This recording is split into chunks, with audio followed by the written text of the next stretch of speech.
Opa, fiel pós-jogo de Fluminense e Corinthians, mas antes quero pedir para que você deixe o like, se inscreva no canal, dessa moral pro corintiano que ama o clube. Então, fiel, o Corinthians empata com o Fluminense fora de casa. É um resultado que, se você for olhar o resultado em si, fora de casa e tal, não é tão ruim, mas se for olhar a circunstância da tabela, jogo de 3 pontos, realmente era interessante quando sair com a vitória hoje, porque isso daí traria para o Corinthians uma tranquilidade que a gente já não tem há muito tempo.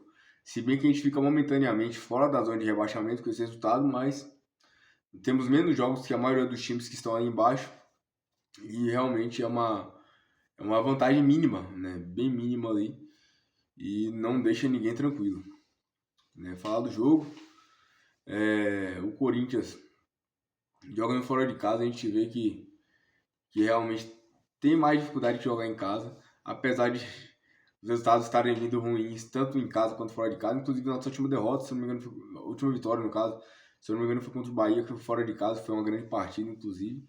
Mas, enfim, é isso. O Corinthians não vem jogando tão bem. Já tem um tempo, na verdade. Saldo negativo, a gente perdeu aí o Thales Magno, que vinha sendo o melhor jogador do time nos últimos 2 jogos, os jogos que ele jogou, decisivo, juntamente com o Hugo, que tá pegando tudo. Sentiu dores no joelho, velho. A gente sabe que questão de joelho é complicado.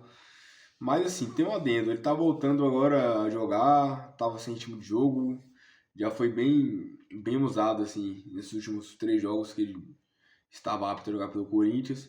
Então pode ser que seja ali uma questão física, por estar com pouco ritmo de jogo, e talvez não seja nada demais. Só que é complicado, porque é um cara que vinha dando muito certo no time ali, vinha fazendo diferença realmente, e se a gente perder ele pelos próximos jogos aí por lesão, vai ser complicado. E o Coringão acaba que o primeiro tempo ali, até a metade do primeiro tempo, estava até ok, mas depois o Fluminense começou a dominar um pouquinho o jogo, né? Começou ali a ter um pouco de supremacia em relação ao Corinthians. E mesmo que o Corinthians também criou algumas chances perigosas, mas foi mais a contra-ataque, o Fluminense teve mais controle do jogo. Aí eu vi o segundo tempo, né? No segundo tempo, o Corinthians perdeu o meio campo. Essa daí é a verdade. A gente perdeu o meio campo. Depois que entrou o Coronado no lugar de um zagueiro, a gente conseguiu ocupar melhor o meio campo. Mas a gente perdeu muito tempo da partida perdendo o meio campo ali. E cada minuto de jogo é precioso, né, gente? E o Coringão aí acaba que sucumbiu um pouco ao poder do Fluminense. Só que o Corinthians chegou a fazer um gol, que foi anulado. Foi um pecado a falta em cima do Samuel Xavier, né? Eu acho que realmente foi falta e tal, mas é um pecado, tinha sido o gol do Charles. Charles, que é um cara que eu critico muito aqui, né? Iria se redimir hoje, mas não foi hoje, né? Anularam o gol dele. Depois eu vi o Corinthians insistiu muito no Wesley, que entrou pela esquerda, mas o Wesley, ele perde muitas jogadas, muitas vezes ele toma erro, ele tem erros de tomar decisão muito errados. Momentos que não é para ir para cima ali pro drible, ele vai. Momentos que é para segurar, ele acaba indo e perdendo a bola, indo driblar de qualquer jeito. Momentos que é para ir para cima, ele acaba segurando demais a bola. Então a gente não, muitas vezes perde muitas chances ali no ataque por conta do Wesley. Claro que vai ter uma jogada ou outra que ele vai rabiscar, ele vai usar a velocidade dele, ele vai driblar, ele vai chegar, vai ter. Mas a quantidade de jogadas que ele perde é absurda, gente. Se for colocar na balança, não vale a pena. Nessa daí que é a verdade. E o Corinthians praticamente não teve nenhuma chance de gol após o gol anulado do Charles. Teve só a finalização do Rian, que bateu buscando o ângulo mais para fora. Só. Então, muito pouco o Corinthians apresentou ali, principalmente no segundo tempo. Apresentou muito pouco.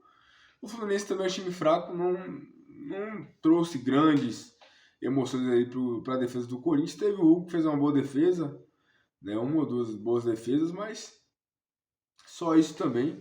Aquele jogo típico de que vence o melhor, né? Dos piores que vence o melhor. E ninguém venceu, né? Ninguém venceu porque realmente o Fluminense jogando em casa não conseguiu se criar um volume de time que joga em casa. E o Corinthians não conseguiu realmente ir para cima dos caras, não conseguiu realmente pressionar ali em nenhum momento do jogo, pressionar realmente. Muita briga, muita intensidade e tal, mas muita transpiração, pouca inspiração. E a gente vê que falta realmente 9. Pedro Raul não foi bem. O Giovani entra, mas também não é aquele cara para decidir. Enfim, né, o Corinthians hoje é um time sem entrosamento. É um time meia boca sem entrosamento que está sendo montado a preço de ouro. Inclusive, isso é o déficit do Corinthians hoje. Tem um déficit muito grande aí nesse primeiro semestre do Augusto Melo. Cara, eu não sei onde vai parar não. Porque o time brigando por não cair, o time sem perspectiva de ganhar qualquer título e mais endividado do que já tá. Então, as notícias não são boas. Eu não vou dar nem nota dos jogadores hoje, mas peço que você deixe o like, se inscreva no canal, dê essa moral pro corintiano que ama o clube e vai Corinthians.